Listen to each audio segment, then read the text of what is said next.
खडकवासला धरणाचे जे दरवाजे आहेत त्या दरवाजाच्या अगदी जवळ आपण आहोत। ही एक्सक्लुझिव्ह दृश्य आपण दाखवतोय।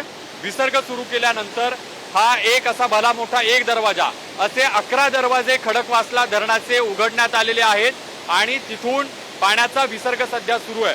अथांग असा हा सगळा विसर्ग आपण पाहतोय। पुढे मुठा नदीपात्रामध्ये शहरामध्ये जी नदी आहे त्या नदीमध्ये या सगळ्या पाण्याचा विसर्ग हा वेगवेगळ्या ठिकाणी परिस्थिती आहे हे आपण जाणून घेणार आहोत। स्वतः उपमहापौर आपल्या सोबत लाईव्ह जोडले गेलेले आहेत। कशा पद्धतीने सध्या पुणे शहरात परिस्थिती आहे, काय नेमकं नागरिकांना आवाहन असणार? नमस्कार, जय भीम, जय शिवराय, जय महाराष्ट्र। आता मी खडकवासलाच्या धरणाच्या या 1 नंबर दाराच्या बाजूला उभा आहे। आता पाणी सोडायचं काम सुरू आहे, पण गेल्या आठवड्याभरामध्ये पुण्यामध्ये पावसाच्या पाण्याने पूर आलेला आहे। ड्रेनेजचं पाणी आणि लोकांना कळानं झाले की अजून धरणात पाणी नाही, पण आमच्या घरामध्ये पाणी शिरलेलं आहे, सोसायट्यांमध्ये पाणी शिरलेलं आहे। बोपडीमध्ये मी जिथं राहतो त्या सगळ्या सोसायट्या बोटमधून लोक बाहेर काढायची वेळ आली। आता तर पाणी सोडलेलं आहे। त्यामुळं नागरिकांना माझं आव्हान आहे की या ठिकाणी आता पाणी सोडायला सुरुवात झालेली आहे। त्यामुळं आपण नदीकाठी राहत असाल, सोसायटी असेल, त्यांनी आपापली काळजी घ्यावी ही आमची अत्यंत नम्र विनंती आहे।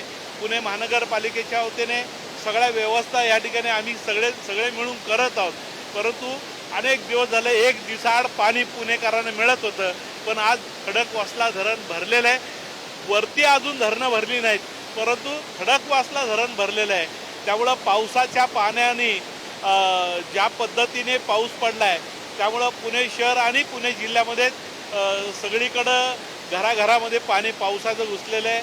आता कदाचित पाण्याचा प्रश्न मिटेल, परंतु आता धरणाचं पाणी सोडल्यामुळं नदीकाठी असणाऱ्या सोसायट्या आणि स्लम, गरीब झोपडपट्ट्या यांना थोडासा त्रास होणार आहे।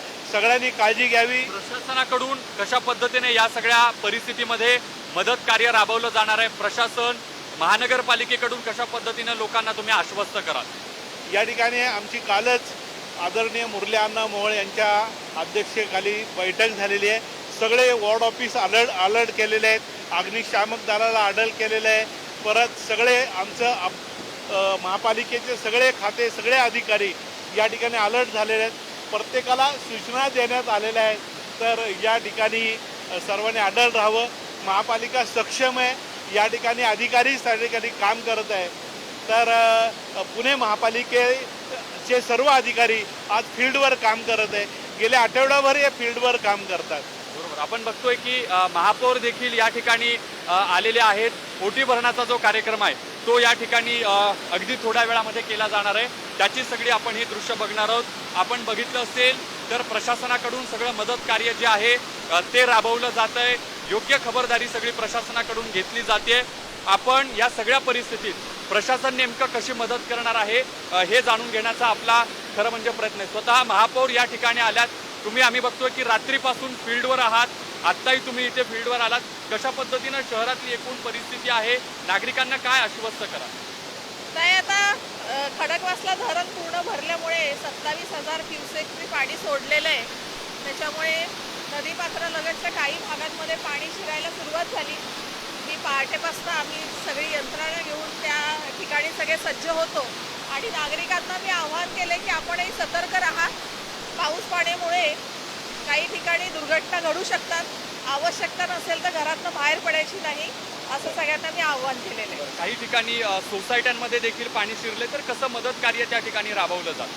नाही, आता आपण निवारा केंद्र सगळे सज्ज ठेवलेत, सगळी व्यवस्था झालेली आहे आणि ज्या ठिकाणी पाणी शिरेल, समजा लोकांना तिथनं बाहेर यायचं असेल तर ती सुद्धा मदत करण्यासाठी सगळे कर्मचारी वर्ग तिथं आहेत। आता अचानक 2 दिवसांमध्ये जशा पद्धतीनं पाऊस वाढलाय, आपण बघितलं की धरणातून पाणी विसर्ग करण्यापूर्वीच शहरामध्ये पाणी साचत होतं, आता तर विसर्ग वाढवण्यात आला, तर कसं आव्हान आहे तुमच्या समोर आणि या सगळ्या परिस्थितीत तुम्ही हे आव्हान कसं दूर करणार?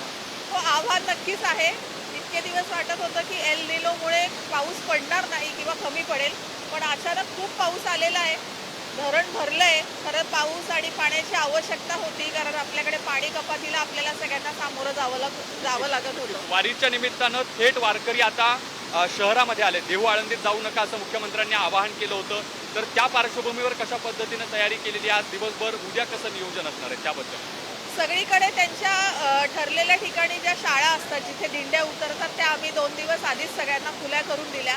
काही अजून मंगल कार्यालय असतील किंवा मंदिराचे हे असेल, मंडप असेल, तिथे सुद्धा वारकरी थांबलेले आहेत. त्यांच्यासाठी पाण्याची आणि जेवणाची व्यवस्था करून दिलेली आहे. आणि त्यांना असं आवाहन देखील केलं आहे की कोणाला काही आवश्यकता असेल तर त्यांनी माझ्याशी संपर्क करावा, पुणे महानगरपालिकेशी संपर्क करावा. आम्ही सगळी सोय करून देऊ वारकऱ्यांची.